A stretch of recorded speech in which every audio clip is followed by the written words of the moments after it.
दुनिया डलवानी।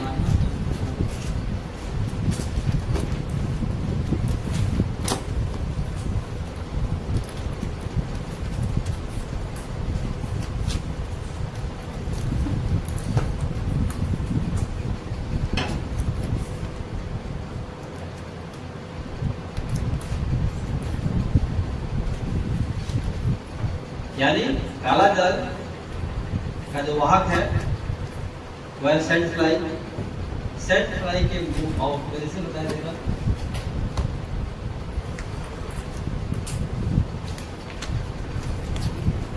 स्पाइको है तो बताया था प्लाज्मोडियम मच्छर के काटने से होता है। मच्छर के मुंह में जो है प्लाज्मोडियम बैक्टीरिया होता है और सेंट क्या प्लाज्मोडियम बताया गया था ना, मच्छर से फैलता है। आई किसे फैलता है? मक्खी से। नाम है सेंट फ्लाई। बालू मक्खी के मुंह के अंदर जो पैरासाइट होता है बैक्टीरिया, उसका क्या नाम है? Leishmania Nervana. ये बैक्टीरिया तो बालू मक्खी जब काटेगी तो सब करेगी, चूसेगी ब्लड को, तो उसके माउथ से सलाइवा से निकल करके सीधे हमारे जाएगा ये ब्लड में। ठीक है, ब्लड में इन्फेक्शन होता है मक्खी के काटने। अब देखिए इसका डिस्क्रिप्शन कैसे होता है। इसका इंक्यूबेशन पीरियड होता है 4 से 10 मंथ।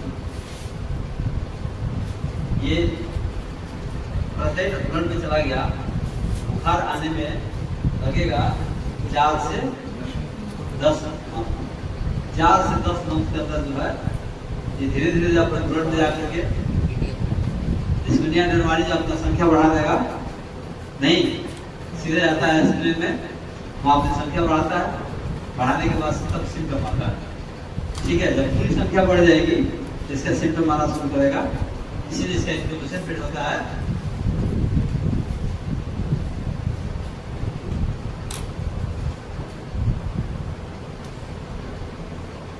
4 से 10 मंथ। 4 से 10 मंथ।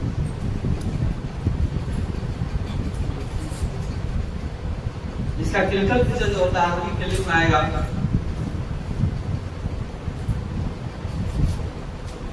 क्लिनिकल फीचर यानी रोगी क्लिनिक में आएगा, क्या फीचर देगा, क्या लक्षण देगा, इसका फीचर लक्षण क्या होगा। इसका ऑनसेट जो होता है, आक्रमण जो होता है 3 टाइप्स का होता है। Onset is 3 types. इसका जो ऑनसेट आक्रमण जो होगा 3 टाइप्स का होता है। 3 तरह का लक्षण है, 3 टाइप्स का होगा। देखिए onset are 3 types. Onset of 3 types.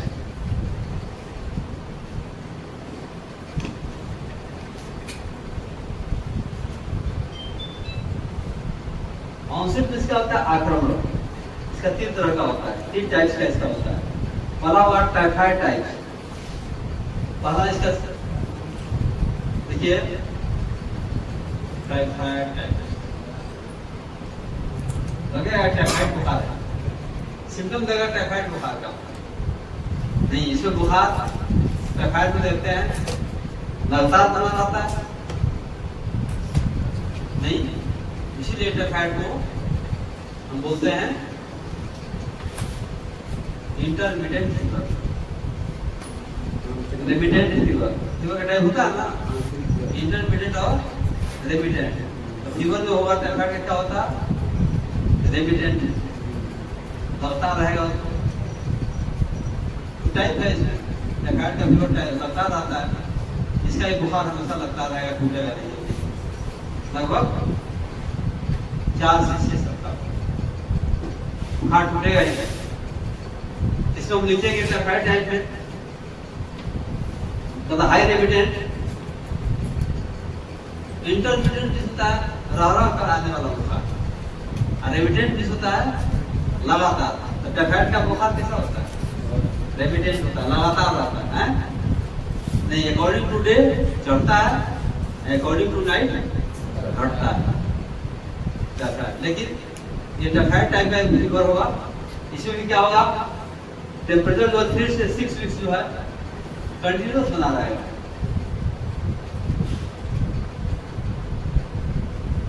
Typhoid type में लिखिए फीवर कंटिन्यूस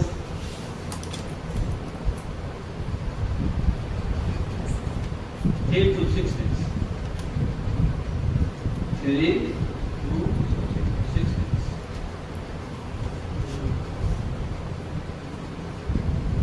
फीवर का नेचर देख लगा टाइफाइड है, लेकिन टाइफाइड नहीं। दूसरा टाइप इसका फीवर आएगा मलेरिया टाइप है। देखिए कितना चेंज करता है अपना।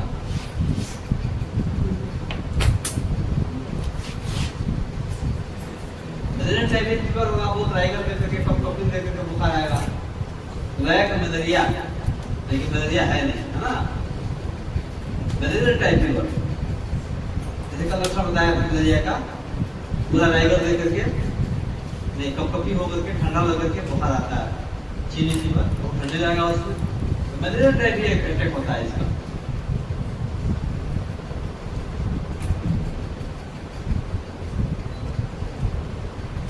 तीसरा होगा इंसिडियस टाइप, बहुत स्लो बुखार होगा। Fever with child, fever with child and rigor.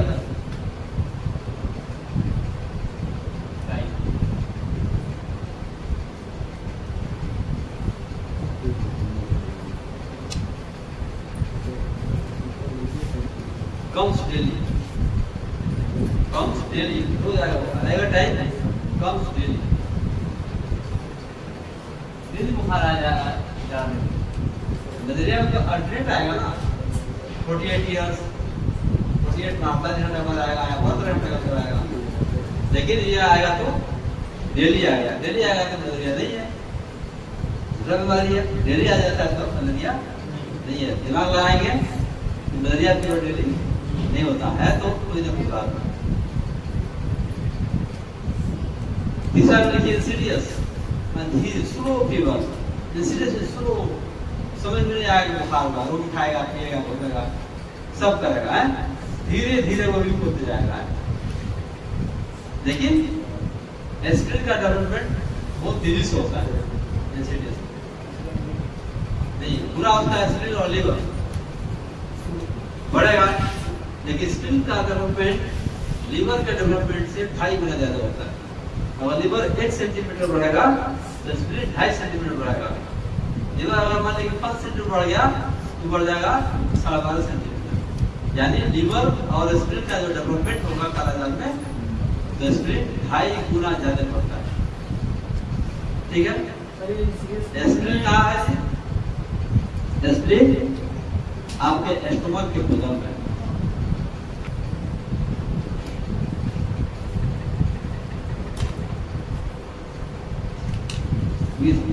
irregular type of temperature जाएगा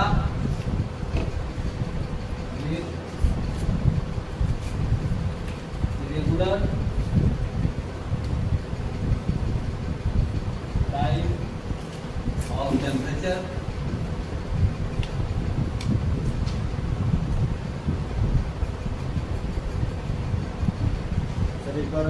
enlargement of vasculature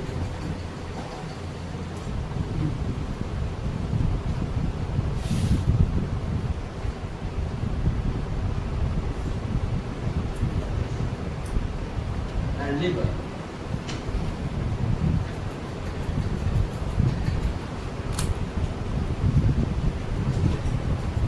तीन टाइप का सिम्टम देगा। पहला है टाइफाइड टाइप, ठीक है, दूसरा है मलेरियल टाइप, तीसरा है इंसिडियस स्लो। तो सिम्टम जो इसका होगा, irregular type of temperature is not only seen. दो जो सिम्टम ऊपर वाला है, दो टाइप है, मलेरियल टाइप और टाइफाइड टाइप, कम होता है, ज्यादा होता है इंसिडियस होता है, इसलिए ये पकड़ में नहीं आता है। कहता है कि फीवर में भी एब्सेंट, क्योंकि फीवर आएगा नहीं। कहता है एपेटाइट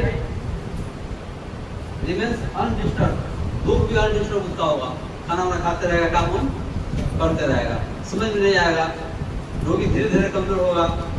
नहीं बोले देहात के डॉक्टर से दिखाएगा, अगल बगल में दिखाएगा, क्योंकि इसका स्लो अटैक होता है। ठीक कहता है ये, जब उसका एसिड बढ़ जाएगा, जब लिवर डैमेज हो जाएगा, लिवर में एसिड बढ़ गया, लिवर डैमेज हो गया, तब क्या होगा, इंडाइजेशन होगा, खाना नहीं पचेगा, उसको लूज मोशन होगा, डिसेंट्री टाइप मोशन होगा, उसको पेट उसका खराब रहेगा।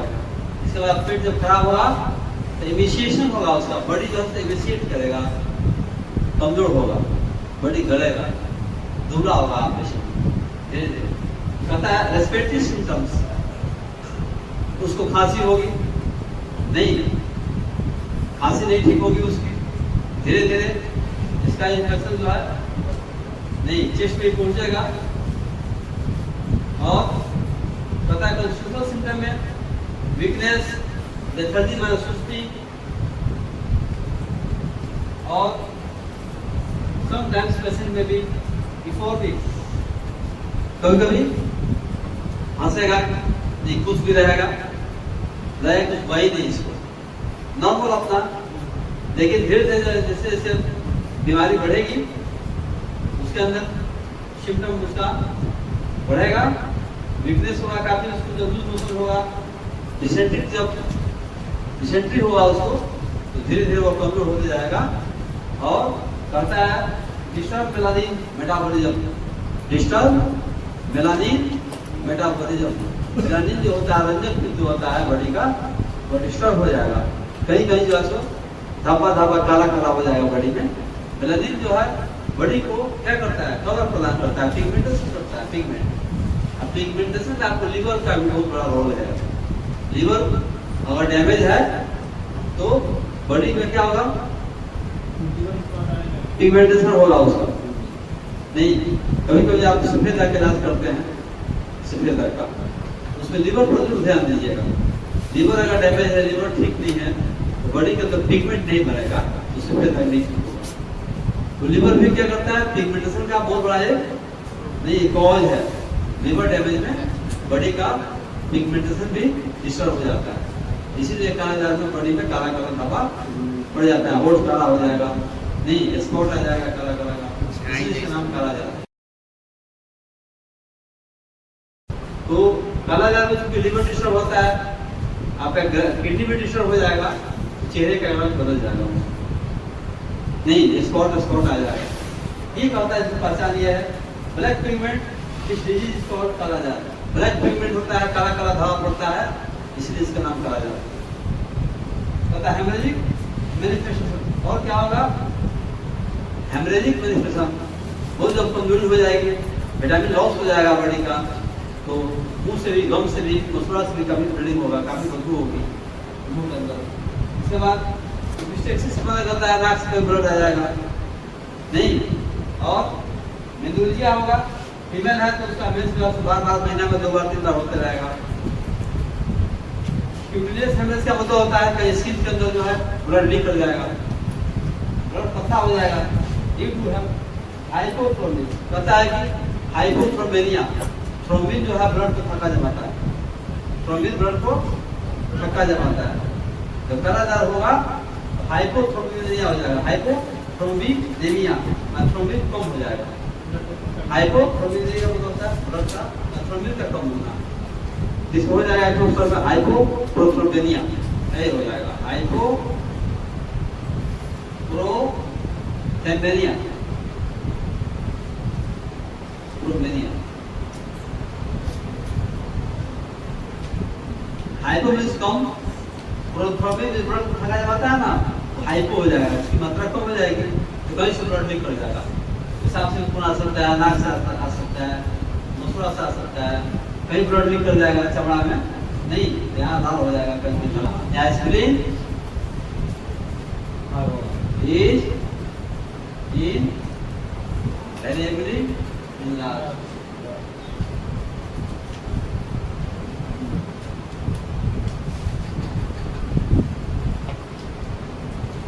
इंजन है।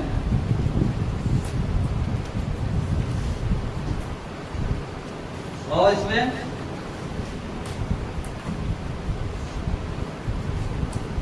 कहता है हेपाटिक एंड, कहता है hepatic and hepatic and splenic enlargement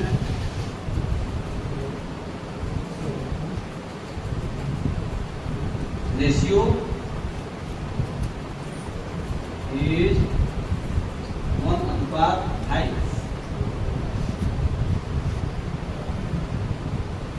1:2 माने एक पार्ट लीवर बढ़ेगा तो इसमें बढ़ेगा 2.5 पार्ट। लीवर 1 सेंटीमीटर तो इसमें 2.5 सेंटीमीटर इसमें बढ़ता है। इसका जो लीवर एंड एस्पिरिन का एनलार्जमेंट होगा उसका रेशियो होगा 1:5।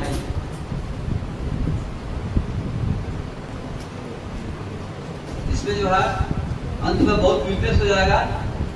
जब कमजोरी हो जाएगी तो हार्ट का पल्पिटेशन भी बढ़ जाएगा, टैकिकार्डिया हो जाएगा, हार्ट का पल्पिटेशन बढ़ जाएगा, बीपी लो हो जाएगा, क्योंकि ब्लड में थ्रोम्बिन नहीं बन रहा है, ब्लड पतला हो गया है।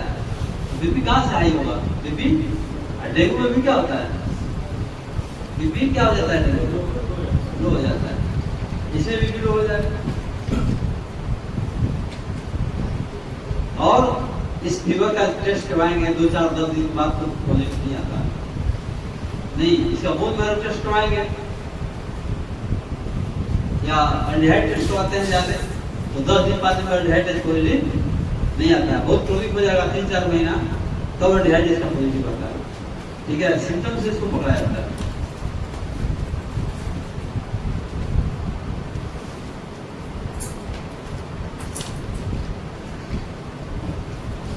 इसका देखिए कोई पैरासाइट है तो कहीं जा सकता है। लंग्स में अगर इसका पैरासाइट गया तो निमोनिया पैदा कर लेगा, खांसी पैदा कर लेगा।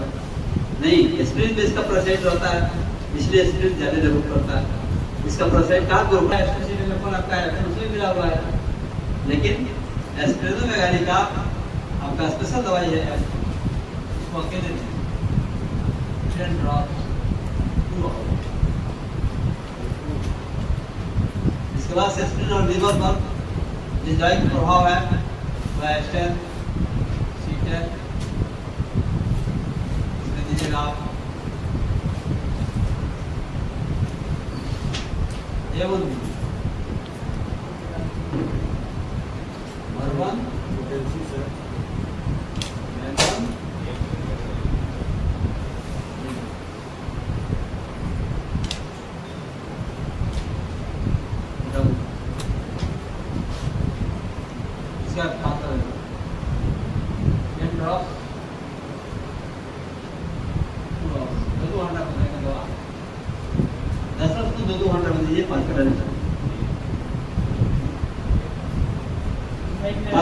D8 हो जाएगा। D8 लीजिए, D8 D4 D5 नहीं, D8 को बोलते हैं। D8 लिख लीजिए, ध्यान में रखिए।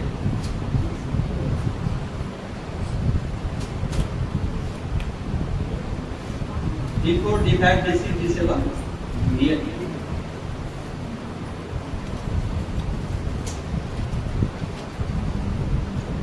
दवा लिखिए S1 भरवन या S1 लिखिए, भरवन तो इसमें दिए हैं, दे भी सकते हैं आप। उसको अगर S1 दे रहा है भरवन, क्योंकि भरवन को आप स्ट्रॉन्ग भी दे सकते हैं, लेकिन दवा को रिपीट नहीं करना है, इसीलिए S1 अकेले यहाँ पे ये बॉडी कैविटी बढ़ाएगा। ड्रॉप D4 रहेगा, स्ट्रॉन्ग D4।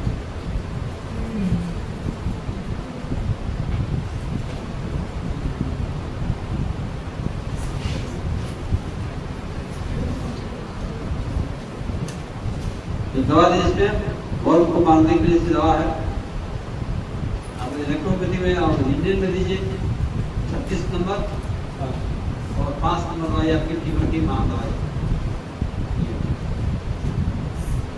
36 और 36 और 5 छोड़ना ही नहीं आता इसी फीवर में, इलेक्ट्रोपैथी का पिक्चर और इंडियन पेटेंट का रहेंगे इसमें।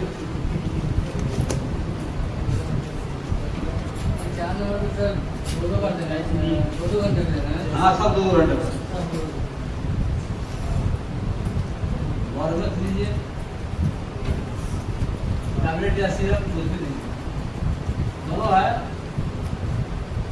8वां में लाइफ गार्ड को छोड़ना नहीं है, क्योंकि जितना टॉक्सिन है बॉडी में बनेगा उसको आउट कर देगा, टॉक्सिन को निकालते रहेगा तो कॉम्प्लिकेशंस नहीं आएंगे बीमारी का। तो टॉक्सिन जमेगा बॉडी में उसे को तोड़ेगा।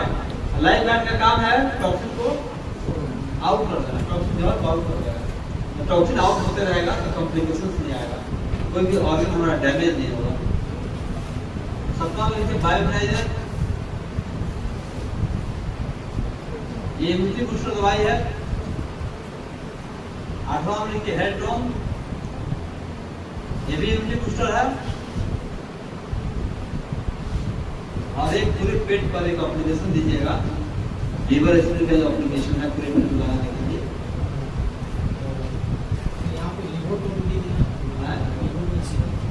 लीवर को दे सकते हैं, जिसमें दवा आपने लिखवा दिया नहीं, लीवर की दवा भी दे सकते हैं, लेकिन एक दवा एप्लीकेशन दीजिए A2 S5 C5 F2 W Y भी दे सकते हैं, जो डायरेक्टर वाई पेन कम करता है एप्लीकेशन।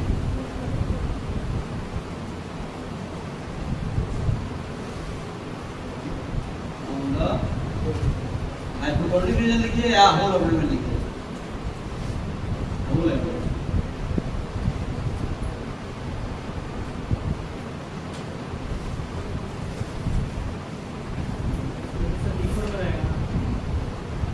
हाँ एप्लीकेशन तो बिल्कुल नहीं बनाएंगे।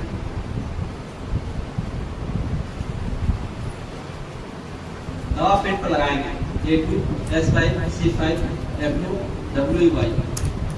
वाई क्यों दिया? कहीं भी कंडीशन है इसको डायरेक्ट कर देगा, कंडीशन हटाएगा तो पेन भी कम होगा। जहाँ ब्लड नहीं पहुंच रहा है जब डायरेक्ट कर देगा तो ब्लड पहुंचना शुरू हो जाएगा।